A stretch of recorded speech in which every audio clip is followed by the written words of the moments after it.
অবশেষে দেশের মাটিতে মায়ের পাশে সন্তান, একদিকে জনগণের প্রতি দায়িত্ব কর্তব্য, অন্যদিকে অসুস্থ মায়ের পাশে থাকা, এবং দুটোই কি সুন্দরভাবেই না করলেন বিএনপির আইকনিক নেতৃত্ব তারেক রহমান। আর এজন্য পেরিয়ে আসতে হলো রাজনীতির কুটচালের নানা অধ্যায়।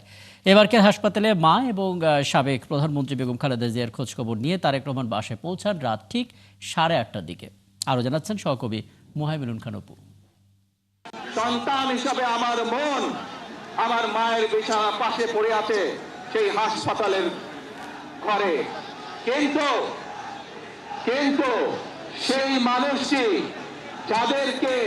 যাদের জন্য জীবনকে উৎসর্গ করেছে, অর্থাৎ আপনারা এই মানুষগুলোকে, যাদের জন্য দেশনেত্রী খালেদা জিয়া জীবন উৎসর্গ করেছেন নিজের জীবন, সেই মানুষগুলোকে আমি কোনোভাবেই ফেলে যেতে পারি না।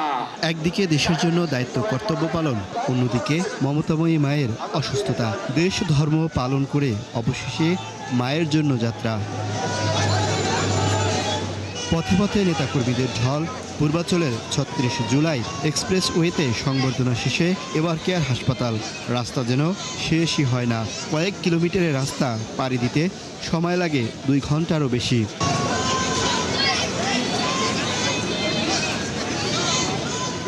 5:52 এবার কেয়ার হাসপাতালের সামনে আসে তারেক রহমানকে বহনকারী বাস। পায়ে হেঁটে হাসপাতালে প্রবেশ করেন তিনি। মায়ের কাছে যাওয়ার আগে সৌজন্যতাবোধ দেখাতে ভোলেননি তারেক রহমান। হাসপাতালের ভেতর মায়ের পাশে 1.5 ঘন্টা সময় কাটান তিনি। এ সময় মায়ের চিকিৎসার খোঁজখবর নেন। আগে থেকেই সেখানে ছিলেন সহধর্মিণী জোবাইদা রহমান। এখানেও বিএনপির ভারপ্রাপ্ত চেয়ারম্যানকে দেখতে ভিড় করেন অসংখ্য নেতাকর্মী। তারাও সাবেক প্রধানমন্ত্রী বেগম খালেদা জিয়ার জন্য দোয়া করেন। মার কথা বিবেচনা করে আমি আপনি সব অনুভব করি ওনার মনটা যে কত অস্থির তাকে তার মাকে দেখার জন্য। এটা আসলে ভাষায় প্রকাশ করার মতো না। মা পুত্রের যে আবেগঘন পরিবেশ হবে সেটা ভাষায় প্রকাশ করার মতো না। 17 বছর পরে আসছে, আপনারা জানেন যে কতটুক যন্ত্রণা তার হৃদয়ে ছিল।